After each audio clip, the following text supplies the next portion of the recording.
अस्सलाम वालेकुम नाज़रीन, एक नई हेल्थ से रिलेटेड वीडियो में आपको खुशामदीद कहती हूँ। और आज की वीडियो खासतौर पर ऐसी ख़वातीन के बारे में है जो कि प्रेगनेंसी पीरियड से गुजर रही हैं। अभी उनका प्रेगनेंसी पीरियड स्टार्ट हुआ है या अभी प्रेगनेंसी पीरियड उनका जारी है, जैसे भी है, तो ये वीडियो उनके लिए बहुत स्पेशल वीडियो है। सबसे पहले हम बात करेंगे ऐसी ख़वातीन के बारे में जिनका नॉर्मल डिलीवरी नहीं होती, और अगर आप चाहती हैं कि आपकी नॉर्मल डिलीवरी हो जाए तो उसके लिए आसान सी टिप बताऊंगी कि जब आपको प्रेगनेंसी में 4th मंथ स्टार्ट होता है, 4th मंथ आपका स्टार्ट हो, तो आप एक कप दूध में जितना या एक गिलास दूध में जितना आप पी सकती हैं आराम से, तो उसमें आपने रोगने बादाम के 4 से 5 कतरे डाल लिया करें डेली। 3 से 4 ड्रॉप्स आपने डालने हैं जस्ट। उसके बाद आप इसको आहिस्ता आहिस्ता इसकी मिकदार को 1 वीक के बाद 2 वीक के बाद आप इसको बढ़ाते जाएं। अगर आपने 4 ड्रॉप्स से स्टार्ट किया है तो आप 1 वीक के बाद उस ड्रॉप्स को 5 कर लें, फिर इसका 2 वीक गुजरते हैं, फिर आप उस ड्रॉप की तादाद 6 कर दें। इस तरीके से आप इनकी ड्रॉप्स की तादाद जो है बढ़ाते जाएंगे।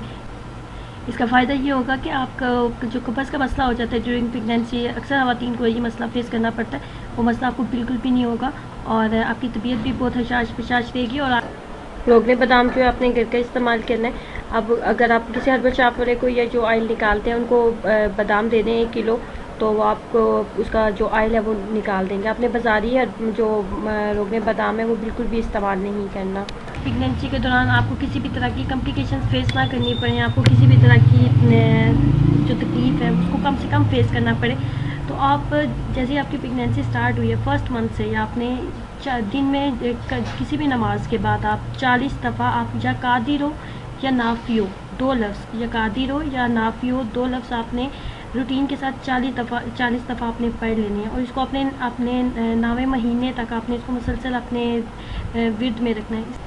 इस डिलीवरी के दौरान आपको बहुत कम कॉम्प्लिकेशंस फेस करनी पड़ेंगी और आपकी डिलीवरी बिल्कुल आराम से आसानी से हो जाएगी। और ऐसी ख़वातीन जिनको प्रेगनेंसी के दौरान भूख नहीं लगती, उनका दिल घबराता है और उनको घबराहट फील होती है, तो आप आंवले का मुरब्बा ले लें।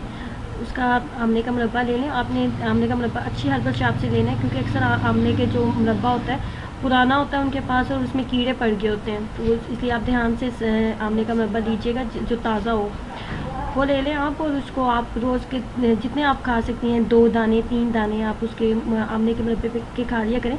इससे आपको भूख बहुत ज़्यादा लगेगी और आपको जो घबराहट का मसला होता है वो घबराहट का मसला नहीं होगा। आमले के मुरब्बे में जो शीरा होता है वो शीरा नहीं आपने यूज़ करना। उसको पहले आपने आमले के मुरब्बे को आप वॉश कर लीजिएगा, जो दाना आपने खाना है उसको वॉश कर लें और बाकी दाने को उसी तरह शीरे के अंदर रहने दें। जो दाना आपने खाना है उसको वॉश कर लें और उसको आप खा लिया करें। दिन में 2 खाने खा लें या 3 खा लें, जितने आप आराम से 2 से 3 खा सकती हैं आप खा लें। अक्सर ख़वातीन को प्रेगनेंसी के दौरान जो है बहुत ज़्यादा वॉमिटिंग का मसला हो जाता है, तो जो ड्राई अदरक होती है जिसको सुंड बोला जाता है उसको पाउडर फॉर्म में आप बना लें और 1 चाय का चम्मच सादे पानी के साथ आप उसको खा लिया करें। इससे आपको प्रेगनेंसी के दौरान जो वॉमिटिंग का मसला होता है उसके ऊपर काफ़ी हद तक जो है कंट्रोल हो जाएगा।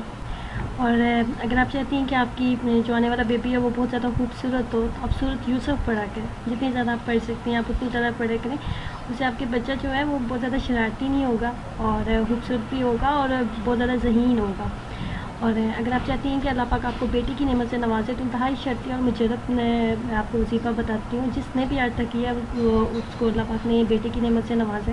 करना आपने कुछ यूँ है कि जब आपका 2nd मंथ स्टार्ट होता है, 2nd मंथ आपको गुजर चुका है, आपका 3rd मंथ स्टार्ट हो गया, तो आपने चाँद की पहली डेट से लेके 7 डेट तक आपने सूरत बकरा पढ़नी है। सूरत बकरा कंप्लीट आपने पढ़नी है। दिन में आप किसी टाइम भी पढ़ सकती हैं, रात में पढ़ लें, दिन में पढ़ लें, किसी टाइम भी पढ़ लें। चाँद की पहली तारीख से लेके चाँद की 7 तारीख तक आपने पढ़ना है इसको। इस वजीफे से इंशाल्लाह अल्लाह ताला आपको ज़हीन और नेक बेटे की नेमत से नवाजेगा।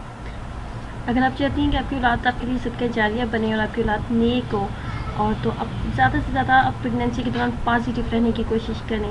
ऐसे माहौल में रहें जहाँ सुकून हो, लड़ाई झगड़ा ना हो, गाली गलोच ना हो। ऐसे माहौल को अवॉइड करने की कोशिश करें, ऐसी बातों को अवॉइड करने की कोशिश करें। अगर आप वैसे नमाज या कुरान पाक बहुत कम पढ़ती हैं, तो लेकिन प्रेगनेंसी के दौरान कोशिश करें आप नमाज मिस ना करें और कुरान पाक भी मिस ना करें। जितना ज़्यादा कलाम पाक पढ़ेंगे उतनी ज़्यादा आपकी औलाद ज़हीन होगी। उम्मीद करती हूँ आपको मेरी वीडियो पसंद आई होगी, और अगर पसंद आई है तो एक क्लिक लाइक के बटन के ऊपर ज़रूर करें और अपना बहुत सा ख्याल भी रखें। खुश रहें हमेशा। अल्लाह हाफिज़।